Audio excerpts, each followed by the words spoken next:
அனைவருக்கும் வணக்கம். ஸ்க்ரீனில் ஸ்க்ரோல் ஆகக்கூடிய அனைத்து விதமான அஸ்ட்ராலஜிக்கல் கன்சல்டேஷன்ஸுக்கும் என்னிடம் தாராளமாக நீங்கள் தொடர்பு கொள்ளலாம். என்னிடம் ஜோதிட பரிகார புத்தகங்கள் லிஸ்ட்டு பெறப்படுறவங்க ஸ்க்ரீனில் ஸ்க்ரோல் ஆகக்கூடிய டெலிகிராம் நம்பருக்கு மெசேஜ் பண்ணுங்கள். வாங்க நம்ம இன்றைக்கி வீடியோக்குள்ளே போகும். அனைவருக்கும் வணக்கம். இந்த காணொலியை முழுசாக பாருங்கள். இதை பார்த்துட்டு திருமண முயற்சி பண்ணுறவங்க உங்களுக்கு நம்பிக்கை விருப்பம் இருந்துச்சுன்னா எனக்கு தொடர்பு கொள்ளுங்கள். 100% துல்லியமாக இந்த வருடம் இந்த மாதத்தில் திருமணம் நடக்கும் அப்படிங்கிறத உங்களுடைய பர்சனல் ஜாதகத்தை வச்சு பலன் சொல்லப்படும். இதை வேலை நோக்கம்லாம் எதுவுமே நான் பார்க்க மாட்டேன். உங்கள் ஜாதகத்தில் திருமணம் தரக்கூடிய கிரக அமைப்புகள் எந்த கிரகங்களுக்கெல்லாம் அதுக்கு உரிமை இருக்குங்கிறத மட்டும் பார்த்து சூஸ் பண்ணுவேன். தொடர்ந்து வீடியோவை பாருங்கள். அனைவருக்கும் வணக்கம். வேலை நோக்கம் எனக்கு வந்துடுச்சா, என் பொண்ணுக்கு வரன் தேடுறேன், என் பையனுக்கு வரன் தேடுறேன், வேலை நோக்கம் வந்துடுச்சா அப்படின்னு நிறைய சொல் வழக்குகள் நீங்கள் நிறைய கேள்விப்பட்டிருப்பீங்க. நிறைய பேர் ஜோதிடர்கள்ட்ட கேட்பாங்க. சரிங்களா? இப்போ இது சம்மந்தமான ஒரு உண்மையான பதிவு நான் கொடுக்குறேன். வேலை நோக்கம் அப்படிங்கிறது குரு பகவானை தான் வேலைன்னு சொல்லுவாங்க. அந்த குரு பகவான் பொதுவான சுப கிரகங்க. அதனால் வேலை நோக்கம் குரு பார்வை வந்துடுச்சா அப்படின்னு கேட்பாங்க. இதுக்கும் திருமணத்திற்கும் எவ்விதமான சம்பந்தமும் கிடையாது.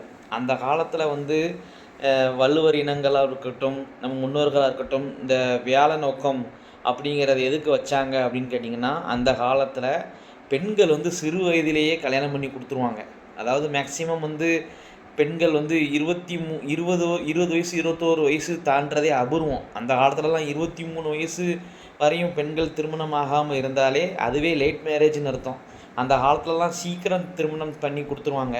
ஸோ அப்போ அந்த வேலை நோக்கம் வருதா அப்படின்னு பார்ப்பாங்க அந்த காலத்தில். ஆனால் இப்போ அப்படியா இருக்குது காலம். இப்போ பெண்கள் ஆண்களுக்கு நிகராக படிக்கிறாங்க, ஆண்களை விட அதிகமாக படிக்கிறாங்க. ஆண் பெண்ணில் திருமண பொருத்தத்தில் எவ்வளவு கஷ்டங்களை பார்க்குறோம். வரன் அமைய மாட்டேக்கு, ஆணும் சரி பெண்ணும் சரி கண்டிஷன் ரொம்ப போடுறாங்க அப்படின்ட்டு.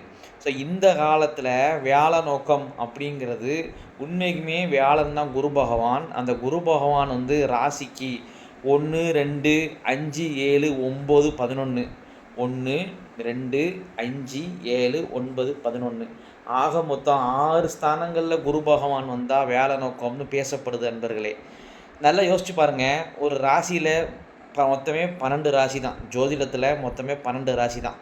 இந்த 12ல் 6 ராசியில் வேலை நோக்கம் சொல்லக்கூடிய குரு பகவான் வந்தார்னு சொன்னால், அப்போ நம்ம மொத்தமே 12 ராசியா, அப்போ நம்ம ராசிக்கு 6 ராசியில் குரு பகவான் வந்தாலும் பார்த்தாலும் வேலை நோக்கம்னு சொல்கிறாங்க இல்லையா?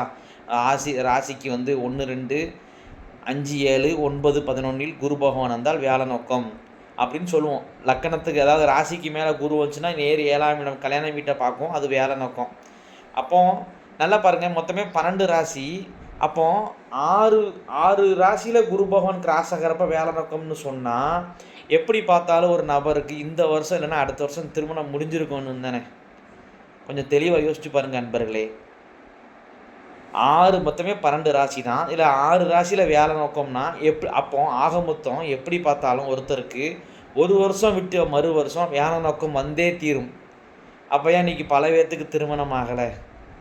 எத்தனையோ பேர் 10 வருஷமாக வரன் தேடுறேன், 8 வருஷமாக வரன் தேடுறேன்னு எவ்வளோ பேர் புலம்புறாங்க இன்றைக்கி, ஆண்கள் பெண்கள் பெற்றோர்கள். ஸோ வேலை நோக்கத்துக்கும் கல்யாணத்துக்கும் எந்த விதமான சம்பந்தமும் கிடையாது. குரு பகவானானவர் பொதுவானவர், தெய்வீக தன்மையுடையவர். இதே குரு பகவான் எல்லா லக்கணத்துக்கும் நல்லவர்னு சொல்லிடவும் முடியாது. எடுத்துக்காட்டுக்கு துலாம் லக்கணத்துக்கு குரு பகவான் தான் மகா பாவி, 3 6 கூடையவர். அதே போல் ரிஷப லக்கணத்துக்கும் குரு பகவான் பாவியே. தன்னுடைய லக்கணத்துக்கும் குரு பகவான் முழு சுபர் கிடையாது.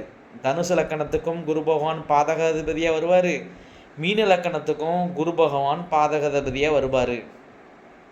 சரிங்களா? உபய லக்கணங்களுக்கு பெரும்பாலும் குரு பகவான் நல்லது செய்வதில்லை, அது தனது வீடாக இருந்தாலும் கூட.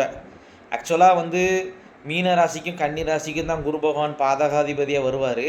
ஆனால் நடைமுறை அனுபவத்தில் உபய லக்கணமான தனது வீடுகளுக்கே குரு பகவான் அதிபதியாக இருந்தாலும் அவ்வளோ சிறப்புகளை செய்கிறதில்லை அப்படிங்கிறத நடைமுறை அனுபவத்தில் பார்க்குறோம். அப்போ குரு பகவானுக்கும் வேலை நோக்கத்துக்கும் திருமணத்துக்கும் எவ்விதமான சம்மந்தமும் கிடையாது. இதை நம்பி இந்த வேலை நோக்கம் வந்துடுச்சுன்னு அந்த ஜோசியர் சொன்னார், இந்த ஜோசியர் சொன்னார், திருமணமே ஆகலையே, இப்போ ஜோசியம் பொய்யா, ஜோதிடர் பொய்யான்னு தயவு செஞ்சு ஜோதிடத்து மேலேயும் ஜோதிடர் மேலேயும் தப்பான கருத்துக்களை பொதுமக்கள் வைக்காதீங்க. வேலை நோக்கத்துக்கும் திருமணத்துக்கும் சம்மந்தமே கிடையாது.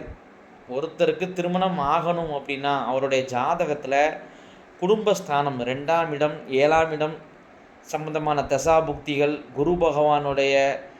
குருன்னு சொல்லிட்டேன், கலத்திரக்காரகனுடைய சுக்கிர பகவானுடைய தசாபுக்திகள் வரணும்.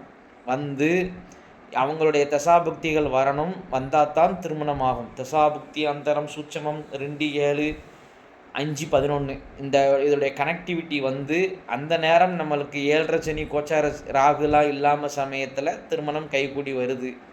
சரிங்களா? இப்படித்தான் நம்ம வந்து அணுகணுமே தவிர வியாழ நோக்கத்துக்கும் திருமணத்துக்கும் எவ்விதமான சம்மந்தமும் இல்லை அப்படிங்கிறத அந்த ஜோதிட உலகத்தில் ஒரு விழிப்புணர்வு கருத்தாக அன்பர்கள் மத்தியில் வைக்கிறேன். யாரும் குரு பகவான் வேலை நோக்கத்தை மட்டுமே வைத்து திருமணம் ஆகலையே அப்படின்னு தப்பாக கணக்கு போட்டு ஜோதிடத்து மேலேயும் ஜோதிடர் மேலேயும் தப்பான கொண்டத்தை பார்க்காதீங்க. என்கிற கருத்தை தெரிவிக்கிறேன். நன்றி நேயர்களே, நன்றி, வணக்கம்.